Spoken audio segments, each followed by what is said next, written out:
Are you still looking for a home in the Las Vegas market? Starting to come across that dire feeling. It's like, oh my God, I'm never gonna get a house. There's multiple bids. Everyone's trying to outbid me. Stay tuned. I'm gonna show you how to get a house in today's market.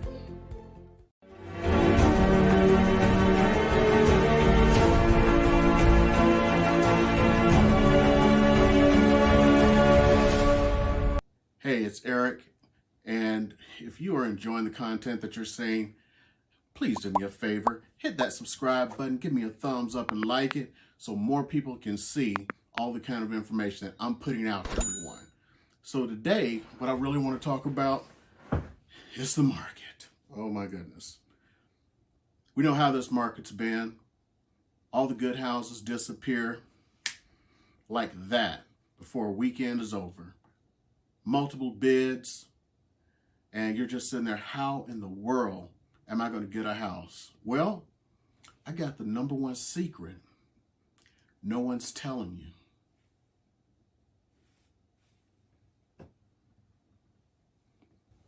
You got to go where nobody else wants to go. It's like Star Trek, baby. You got to go where nobody else is going. And here's where you need to go. Look at the MLS, or at least have your real estate agent look at the MLS. And there's always these listings. Inspection upon offer. You know why? They have a tenant. Tenants have rights, especially here in Nevada. You know, this isn't some state in the South or something where the landlord reigns supreme. No. Tenant has rights. They have a right not to have that home shown. But there are some ways around those rights. I'm not saying around the rights, but once the house is actually for sale, they have to allow a certain amount of access. Well, you can't get it for sale unless you have an offer. So you and many people out there don't want to put that offer in. It's like, I want to see the house first. It says make contingent upon inspection. Here's the thing a lot of you want. You want to bargain on a house in a tight market. Okay? You want someone else to pay your closing cost when there are 25 offers on homes. Somehow they don't mesh. Bargain, closing cost, and it's a tight market.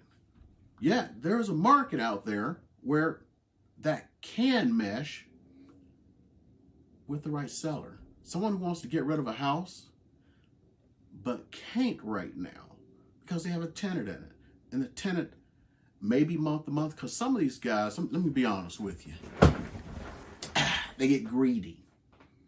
They don't want to take a chance of not getting that rent for a month. They don't want their house sitting on the market for 6 months. So they leave that tenant in there. Now, there are situations where it may not work for you. Here's a situation. They got a year's on it, and you have a government-backed loan, aka VA, FHA. No, not going to work. You have to occupy within 60 days. Okay, so if that's not working, well, what about if they're out in 6 months? You tell them you can't wait 4 months to close, 60 days. As long as you are planning to occupy within 60 days. Well, wait a minute. So maybe I can wait 6 months, 5 months, 4 months to close. I'm not getting out of my apartment for the next 5 months anyway. Oh, okay. Oh, yeah. So now it's an option. You need to start thinking outside of the box instead of doing what everybody else is doing if you want to beat this market. Because guess what? We're in January. Things are not slow.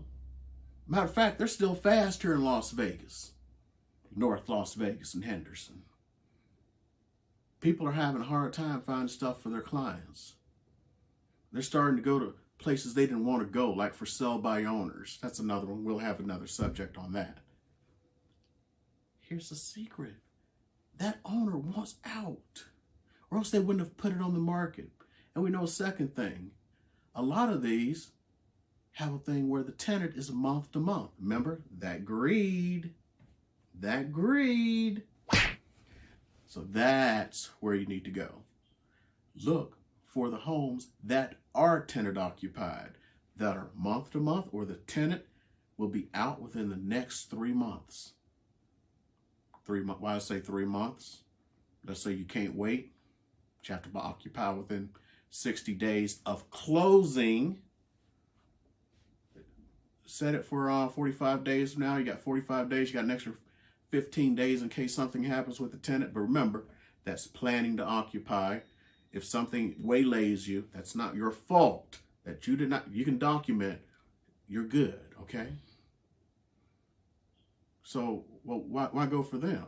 Well, nobody else wants to. Nobody wants to put an offer on a house without seeing it first. So what? Put 20 offers out. I'm not saying go put 20 offers out, but you get what I'm saying. Put an offer in. Go see the house. If you don't like it, you haven't even paid the EMD, the earnest money deposit. What are you out of? Nothing. It's because no one else will think outside of the box. And that's not even outside of the box. Successful agents are using it right now. It's like an untapped secret. Did I just give away a secret?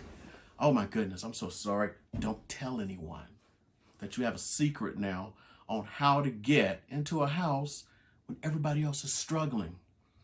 They have to start doing things like go and buy new houses. Oh yeah, great. You get the house you want. They build it the way you want, put all this in, but you know what? Every little thing's a cost. Oh, these are our standard cabinets. You want to upgrade? Give me $2,000. Know what I'm saying?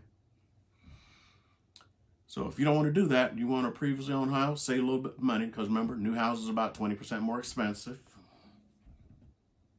Here, I just gave you the technique. You got to go where other people don't want to go, because they always keep saying that. Well, I have to see it. I don't want to put an offer in without seeing it. Uh-huh. You know, this reminds me of something. I was stationed in Pensacola. I was going through flight school, Naval Air Station, Pensacola. And I'm a computer geek, man. I love computers. And at that time, I was buying a brand new computer every year. They weren't like they are now, where i7 will last you 4 or 5 years, you know. So, I mean, we're still in the Pentium age, you know. This is years ago. So this is about that time I saw in the Sunday paper they had a sale on computers. It's like, it was at Office Max or Office Depot. I think it was Office Max. They both existed. They weren't merged back then. So I go Sunday morning, I'm going to get my new computer. It looks like a great deal. I go in there, and the manager standing there, it's like, hey, I know you guys are here for the big computer special.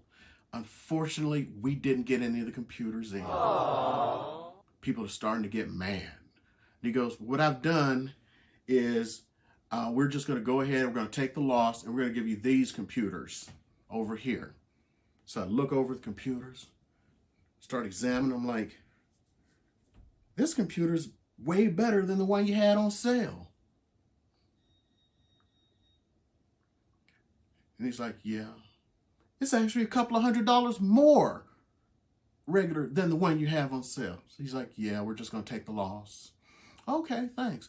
And those other folks, all they're doing is arguing. I'm going to sue false advertising. I'm like, uh-huh. Got a line of people suing. I got a few of these right here. Y'all stupid.